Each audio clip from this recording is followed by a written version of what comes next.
নমস্কার বন্ধুরা, আজ আমি বানাবো বাটিতে ইডলি।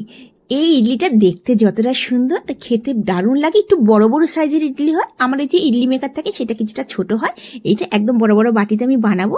এটা দেখতে দারুণ লাগে, একবার অবশ্যই বানিয়ে দেখুন। ভীষণ হেলদি রেসিপি। তা চলুন শুরু করা যাক। আচ্ছা, আমি প্রথমে সুজি নিয়ে নিয়েছি, যে কোনো সুজি আপনারা নিতে পারেন। আমি হাফ কাপের থেকে কিছুটা বেশি, মানে 1 কাপের থেকে কিছুটা কম আমি সুজি নিয়েছি। 1.25 কাপ সুজি নিয়ে নিয়েছি। তাতে আমি দইটা 1.25 কাপই দই দিয়েছি। দইটা একদম তাজা হবে, বেশি টক নেই, একদম মানে আগের দিনকে পেতেছি সেই দই আমি দিলাম। আচ্ছা, সুজি আর দইটাকে ভালো করে মিশিয়ে দেবে। সকালবেলা কি হয়, মায়েদের একটাই চিন্তা, আজ বাচ্চাদের কি টিফিন দেবো। আর এই সুজির ইডলিটা দারুণ লাগে। বাটিতে আমি বানাবো, আপনারা চাইলে চালের আর ডালের যে ইডলি হয় সেইটাও সেম প্রসেসে আপনারা বানাতে পারবেন। বাটিতে একটু দেখতে ভালো লাগবে, একটু বড় বড় সাইজের হবে, ভীষণ ভালো লাগবে। আপনারা একটা দিলে বাচ্চাদের পেট ভরে যাবে। নিজেরাও ব্রেকফাস্টে খেতে পারেন, সকালের দিকে কিংবা বিকালবেলা যখন তখন আপনারা খেতে পারেন। এটা ভীষণ হেলদি রেসিপি। আচ্ছা দেখুন, ভালো করে সুজি আর দইটা আমি মিশিয়ে নিলাম। কিছুটা আমি জল দিয়েছি, মানে এইটা কাপটা হচ্ছে 1 কাপ, মানে হাফ কাপের থেকে কিছুটা কম আমি জল দিয়েছি। আপনারা বুঝে একটু জল দেবেন, বেশি একদম জলটা দেবেন না, যেরকম ইডলির ব্যাটার হয় সেরকমই জল রাখবেন। আচ্ছা, ভালো করে আমি মিশিয়ে দিলাম। এবার আমি আধা ঘন্টার জন্য ঢাকা দিয়ে রেখে দেবো। আপনাদের কাছে সময় থাকলে আপনারা 10 মিনিটের জন্য রাখতে পারেন। আমি আধা ঘন্টার জন্য রেখে দিলাম, একটু সুজিটা ফুলবে। আচ্ছা দেখুন, আধা ঘন্টা হয়ে গেছে। আচ্ছা, সুজিটা ফুলে যাওয়ার পর মানে একটা ফুলে গেছে, কিছুটা আমি জল দিলাম 2 চামচের মতন। আর আমি দিয়ে দিলাম হাফ চামচ নুন। নুনটা আপনারা স্বাদ অনুসার নুনটা দেবেন। আমি হাফ চামচ নুন দিলাম। আর একটু জল লাগবে, একটু ব্যাটারটা না ঘন হয়ে গেছে। সুজি যখন আপনারা ঢাকা দিয়ে রেখে দেবেন 10 মিনিট কি আধা ঘন্টা, যেটা সুজিটা অনেকটা ফুলে যাবে, জলটা টেনে নেয়। তো আপনারা বুঝে দেবেন, একদম খুব পাতলা করবেন না, যেমনি ইডলির ব্যাটার হয় তেমনি করবেন। আমার মোটামুটি প্রথমে তো হাফ কাপ জল দেওয়া হয়েছে, আর এখন 2 চামচ করে আরও হাফ কাপ, মোটামুটি আমার 1 কাপ জল লেগে গেছে টোটাল। দেখুন ব্যাটারটা এরকম হবে। এবার আমি অনেকক্ষণ এটাকে ভালো করে একটু মিশিয়ে নিলাম। এবার আমি যে 4টে বড় বড় বাটি নিয়েছি, এটাতে আমি অয়েল ব্রাশ করে নেব।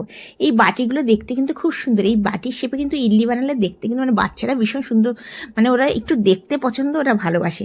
আর একটু ইডলিগুলো বড় বড়ও হবে, কিন্তু সফটও হবে। আর অনেকের ঘরেতে কি হয়, ইডলি বানানোর জিনিস যদি না থাকে, আপনারা খুব সহজে এরকম বাটিতে বানিয়ে নিতে পারবেন। আচ্ছা, এই বাটিগুলো আমি প্রথমে অয়েল ব্রাশ করে নিলাম। আপনারা অবশ্যই করবেন, তাহলে ইডলিটা খুব তাড়াতাড়ি উঠে যাবে। আচ্ছা, এবার আমি ইনো দিয়ে দেবো। বেশি ইনো একদমই দেবো না, হাফ চামচ ইনো দিয়ে দিলাম। আর একটু করে জল দিয়ে দেবো। দিয়ে ভালো করে আমি ইনোটা দেওয়ার পরে ভালো করে সুজি দিয়ে মিশিয়ে নেব। এইটা না সকালবেলা ঝটপট, অনেক সময় কি হয়, সবজি নেই মনে করুন, কিংবা গরমকাল একটু হালকা খেতে ইচ্ছে হচ্ছে, আপনারা কিন্তু এই ইডলিটা আগের দিনকে চাটনি বানিয়ে নিলেন।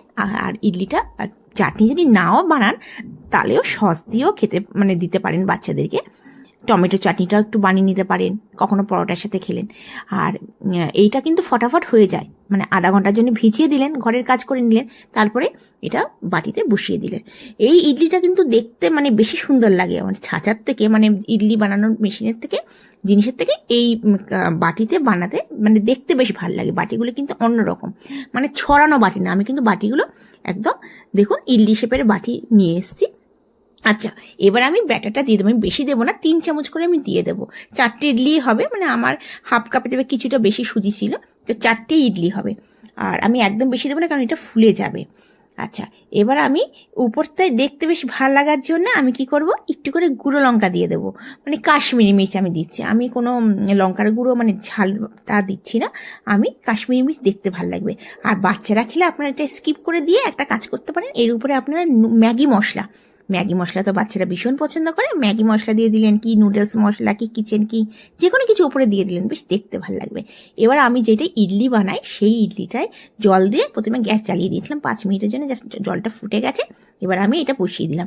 বসিয়ে দিয়ে আমি 10 মিনিটের জন্য রেখে দিয়েছি। হাই ফ্লেমে 10 মিনিট স্টিম করে নিয়েছি, তারপরে গ্যাস বন্ধ করে 10 মিনিট রেখে দিয়েছিলাম। আচ্ছা, এখন ঠান্ডা হয়ে গেছে, আমি পাখার নিচে রেখে দিয়েছিলাম, ঠান্ডা হয়ে গেছে। এবার আমি আস্তে করে তুলে নেব। এটা মাথায় রাখবেন, ঠান্ডা হওয়ার পরে কিন্তু ইডলিগুলোকে তুলবেন, নালে কি হবে, গরম অবস্থা তুললে কিন্তু ইডলিটা একদমই ভেঙে যাবে। অনেক সময় কি হবে, নিচ থেকে ভেঙে যাবে, উঠতে পারবে না, মানে ভেঙে গেলে শেপটা দেখতে ভালো লাগবে না। ওই জন্য অবশ্যই একদম ঠান্ডা করে নেবেন, তারপর তুলবেন। দেখুন কি সুন্দর উঠে গেছে, আর অনেকটা মানে ডবল ফুলে গেছে। দেখতে কতটা সুন্দর লাগছে। আমার বাচ্চাকে এরকম একটা ইডলি দিলেই বেশ খেয়ে ফিনিশ করে আসে। আপনারা অবশ্যই কিন্তু বানিয়ে দেবেন।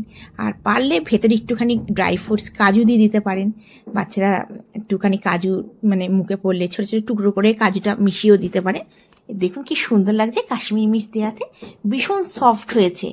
আর বেশিক্ষণ একদমই সময় নেবে না, 10 মিনিট মিডিয়াম টু হাই ফ্লেমে আপনারা স্টিম করে নেবেন। আর দেখতে যতটা সুন্দর, খেতে কিন্তু দারুণ, ভীষণ নরম তুলতুলে হয়েছে ইনো দেওয়ার কারণে। আর সেম প্রসেসে আমি যেমন সুজির বানিয়েছি, আপনারা চাল দিয়েও সেম প্রসেসে বানাতে পারেন। আচ্ছা, আমার ভিডিও আপনাদের কেমন লাগছে অবশ্যই জানাবেন। যদি ভালো লেগে থাকে অবশ্যই লাইক করবেন, বন্ধুবান্ধবের কাছে শেয়ার করবেন। যদি এখনও পর্যন্ত আমার চ্যানেলকে সাবস্ক্রাইব না করে থাকেন, সাবস্ক্রাইব করার অনুরোধ রইল। দেখুন কি সুন্দর আমি ইডলি বানিয়ে নিয়েছি। আর এর সাথে আমি চাটনি বানিয়ে নিয়েছি, আগের দিনকে চাটনি বানিয়েছি। ধনে পাতা, কাঁচা লঙ্কা, আদা, রসুন আর বাদাম আর চানা মানে রোস্টেড চানা আর নারকেল সব কিছু দিয়ে একটু জল দিয়ে আমি পেস্ট করে নিয়েছি। আর দেখুন ইডলিগুলো কি সুন্দর জালিদার হয়েছে, ইনো দেওয়ার কারণে দেখুন কি সুন্দর জালি হয়েছে আর ভীষণ সফট হয়েছে। আপনারা বানিয়ে নিজেরাও খান, বাচ্চাদেরকে টিফিনে দিন, বড় বাচ্চাদেরকেও স্কুলে দিন, কলেজে দিন, কিংবা বিকালবেলা বাচ্চারা খেলে দুলে এলো, পড়ে এলো, আপনারা এইটা ফটাফট বানিয়ে দিলেন। একটা খেলেই পেট ভরে যাবে, অনেকটা বড় বড় কটুরি ইডলি। আপনাদের রেসিপিটা কেমন লাগছে অবশ্যই জানাবেন। যদি ভালো লেগে থাকে ঘরে অবশ্যই বানিয়ে আমাকে কমেন্টসে জানাবেন। খুব সহজেই আমি বানিয়ে ফেললাম আজকে কটুরি ইডলি। আবার আসবো নতুন দিনে নতুন ভিডিও নিয়ে। ধন্যবাদ।